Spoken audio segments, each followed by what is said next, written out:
Hello, my name is Dr. Kathleen Hall, and this is The Way I See It. Well, here we are in the throes of holiday stress. So today we're going to talk about managing holiday stress and family conflict. Because, especially this season of this year, there is a greater possibility of having a very challenging holiday with friends and family. So today I'm going to share some tips I've gathered along my long journey in life that I have collected for the media. Whether it's been radio stations, television, you name it, I have different strategies to navigate this season. So let's first talk about some of the reasons this is going to be an especially challenging holiday season. Number one, post-pandemic anxiety. We still have studies coming in that are showing that this pandemic anxiety is still here. People stayed home for a very, very long time. So getting out with family for the first time, out in the public works for the first time can cause huge anxiety. So understand that most of the people that show up wherever you are, it's going to be anxiety ridden. And it'll also bring up their psych issues. Next is the political divide. Our current political climate has everybody on edge. We just went through another election cycle. So sometimes it seems like every possible topic goes into red or blue column. Okay, we've become like a bipolar, check that box red, check the box blue, what you're talking about. So find neutral things to prevent holiday conflict.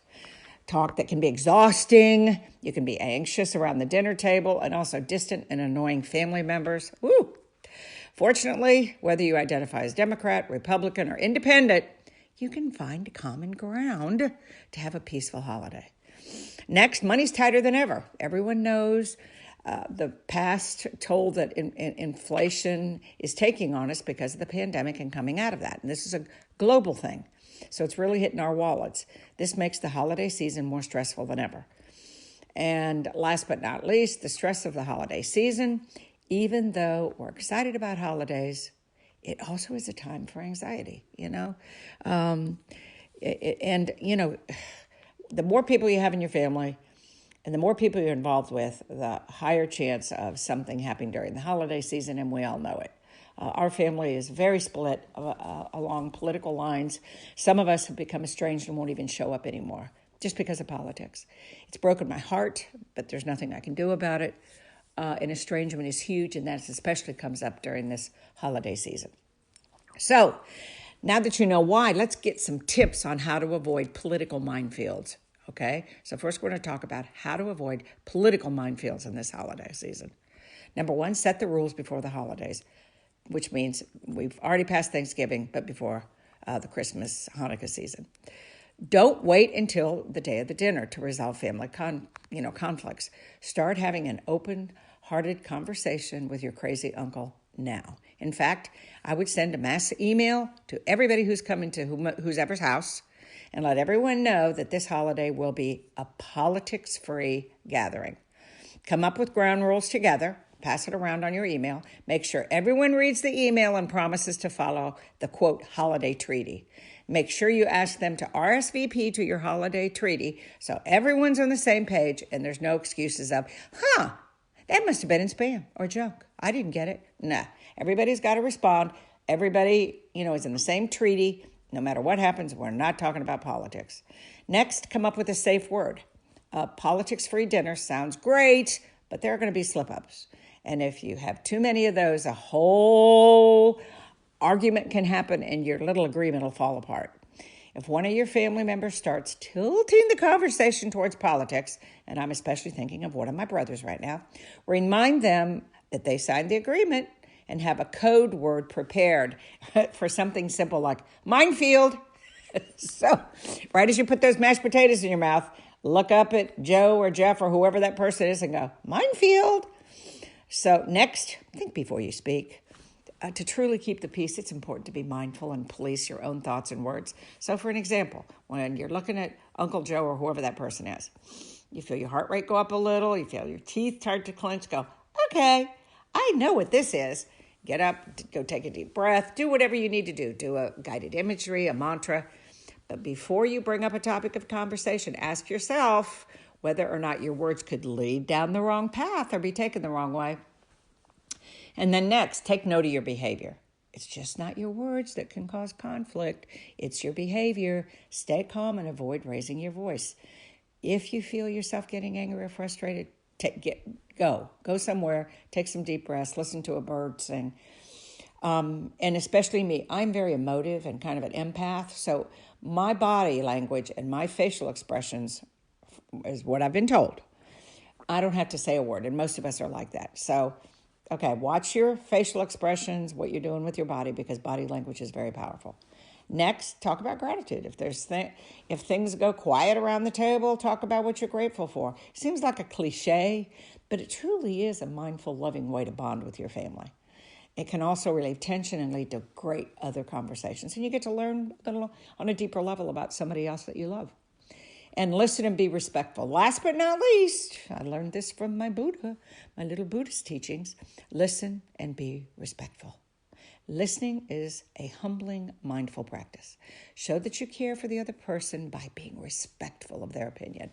Listen carefully to what the other person has to say without being defensive. This is the best way of preventing family conflict. Next, let's talk about dealing with difficult relatives during the holiday season. Millions of us look forward to the holidays, but there's always something we dread. The holiday shopping rush may be it, hectic traveling schedules, high expenses that you're going to pay for in January, hostile relatives, any of this can happen. So seeing your family during the holidays can be both a loving and a trying experience. So there may be relatives you aren't looking forward to seeing or having conversations, or they're like a loaded gun with what the little comments they make. So make your holidays as cheerful as possible with these little simple tips. Create a game plan. I love this. I always do it. Be prepared for arguments and outbursts and how is the best way to avoid dicey situations. When you have a plan in place, stick to it. You know how to address certain topics and which family members. Now remember, this is also seated around the table. Maybe you want that uncle or somebody to go to the zoo. We live in Atlanta. Go to the zoo, go down to the aquarium, go to Lenox or Phipps Mall. Have little strategies of little time break. Some people like to walk. Hey, uncle, go for a walk. Spending too much time with toxic people can open up old wounds. I promise you it will, or lead to arguments. So have distractions on hand so that, you can text a family member, engage in smartphone apps, a plan. Okay, so pre-plan it so you won't be shocked. And this happened to me. We had a little gathering. I hadn't seen my estranged brother in a long time because he's politically entrenched in this interesting philosophy. He shows up. His body language was terrible. There was nothing I could do about the body language, even though I told him. And then something happened, and it just oozed out of him. He couldn't help himself. So I immediately went up and said, minefield. You have to, I'm the queen. You have to go outside for 5 minutes, and you can't come back in. So he did. It was good. It worked. And remember, hot button cautions. Some subject areas are left untouched. And again, consider talking beforehand. Make sure that you're on the same email and put off-limit discussions, religion, certain family members, politics. And for us, I'll give you a perfect example. My mother died, and one of my brothers stole the ashes, and he put them on his mantle in his living room. Well, okay, it's okay. But there are 6 other human beings that wanted them either, a gravestone, maybe in a park, maybe the favorite place my mom liked in the ocean, but he grabbed them, stole them, and took them. So anyway, point is, now it's been many, many years, and we want the ashes at an appropriate, respectful place. This is a hot button issue. Hot button meaning, these people are crazy about this hot button issue. So whatever you do, say we're not talking about mom's ashes. Okay, be honest about it. Recognize, might not be able to change the mindset, but put it out there and say, we're going to put that on hold because even though we do have to talk about mom's ashes, we're not doing it over the holiday season, okay? So just put a pin in it. So I'm just giving you a personal example of us.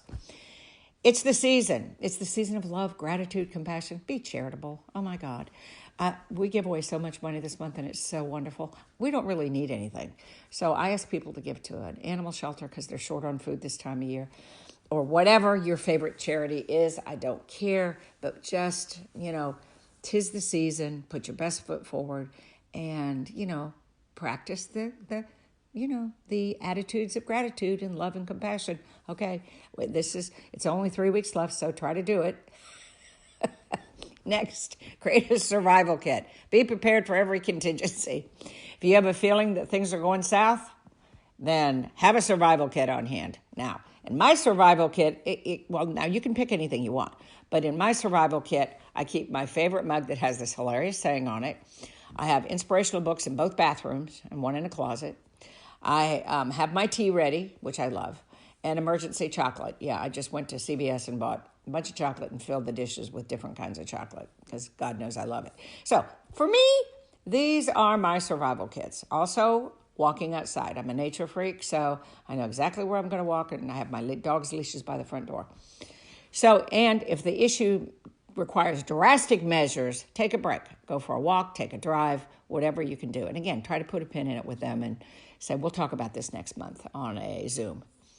Last but not least, for this particular group, you are the CEO of your home, okay? It's your chapel. It's your cathedral. If things go south, you don't have you have the right to reject anybody. I'm very serious. If someone on the ship can cause the ship to go down and sink, I say throw them overboard, okay? But last but not least, here are some holiday stress tips from me, okay? There's always too much food. Cut back on what you're going to prepare. Holidays are a big occasion, but you can't make 10 favorite casseroles, congealed salads. Sometimes most of us, we just make too much food. And as you come up with a menu for your meal, make sure to ask yourself, do we really need this dish? Now, I did this particular one this Thanksgiving, and I got rid of 2 dishes and nobody even missed them. And one was a very complicated casserole that took forever to make. I was really happy. Okay? So for example, if you're already cooking green beans, do you really need a green bean casserole? You should save yourself a lot of trouble by paring down your menu. Ask people to bring their favorite dish, but make sure you write it down so you know everybody who's bringing whatever. Okay? Or else you have people show up and go, nobody made mom's dressing or mom's casserole. So this isn't, make sure ahead of time who's bringing what and you. Most people are very proud of their favorite holiday dish. Very proud of it. They love to show off their prize dish. Second, I thought I could do all this. This is me this year. I thought I could do all this. I had too much ambition for the holiday planning, okay? But don't sweat it. It's time to start delegating. Call a friend, have a gathering, pick up ice, ask them to pick up ice from the store, go buy a pound cake. And again, I always suggest sending out a newsletter so everybody involved is on the same page. I hate surprises, and it lowers the surprise upsets. Also, your friends and relatives will love to have their input of what they want to bring, what they want to love, because then they're not anxious going, okay, is Kathleen going to do that again? No, everybody knows ahead of time. And when there's no time to decorate your home, holiday, no worries, get the kids involved if you have them. And if you don't, pare down. I'll tell you, I had 10 huge Christmas decoration boxes. I looked at them downstairs before I pulled them out of the storage unit, and I only brought 2 up. I didn't put balls on the tree this year because it was just too exhausting, and a bunch of other stuff. Do you think my daughter noticed? My daughters? Do you think anybody noticed? My husband was very happy. So we can cut back on the decorations some, seriously. And, put decorative glass bowls and vases. And here we go back to the chocolate. Put lots of chocolate out. I love it. Next, why did I invite Uncle Louie? People drink a lot to welcome in the holiday season. And in my family, we have some card-carrying alcoholics. And I mean, whoo! They drink before they get here, if I don't allow alcohol in the house during this particular season, which I'm not, then they go to the back porch where they keep their liquor or back on the back porch. Okay. But choose a buddy, a sibling, or a friend to get on the same page about any particular person. I especially have a sister who's, alcoholic, and when she goes down, baby, and descending, it can be scary. So she wore a strapless dress one year, and a cute little dress, but the dress fell down. She didn't have a bra on, and so, one of my sisters said, hey, she's out in the back, and we're having a little breast exposure experience.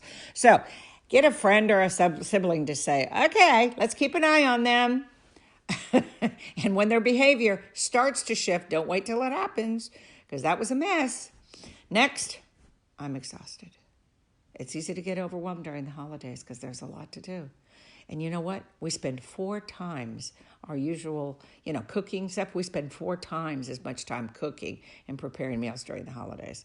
okay? And we also spend a lot more time eating and socializing. Now, if you don't think that'll get you exhausted, I have news for you. Then, if you're going to travel, add time spent traveling, decorating. Whew, you feel the pressure rising. Okay, go for a walk again. I'm a big walker. Walk the dogs around the block. Go. We have this little bench out in this little tiny park beside our house. Go sit there. Take a break. Okay, it reduces stress. So, I hope some of this has helped, okay, through many holidays and having estranged people and alcoholics and a few nutcases in our family. I've been herding cats for most of my life. So, know you're herding cats. That's why I said things like, hey, plus, if you send the newsletter out, this happened a couple of years ago, pre-warning what you're not going to talk about. I have one brother who said, well, hell, if I can't bring up the subjects I want to bring up, I'm not coming. Well, guess what? He didn't come. And it was the most peaceful holiday we've ever had. So, you can only control what you can control. And this is your life, your season, your whatever. Be you. Like I say, be me, be you.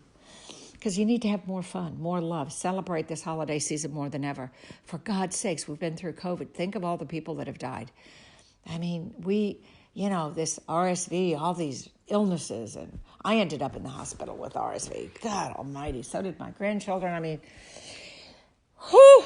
And then my husband's a medical doctor. My daughter's a medical doctor. They've got more flu and RSV and COVID, you name it. Everybody's got it. So have some fun.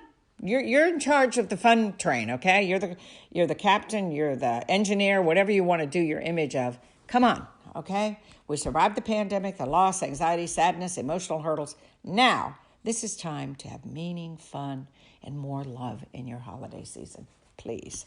So, if you have any more questions, please email me or comments and go to the website, contact us, write me a note, and I promise I'll get back to you. And remember, it's not just a tagline. The Mindful Living Network, we really believe in our commitment to entertain, to educate, and enlighten you. Please, to make your life more joyful, meaningful, purposeful, fun. You can follow us on Instagram, Facebook, Twitter, all those things. Please follow us. And we have a great newsletter. Go to our website, OURMLN.com, OurMLN.com, or MindfulLivingNetwork.com. And I love our newsletter. It's very sweet, very great, happy news.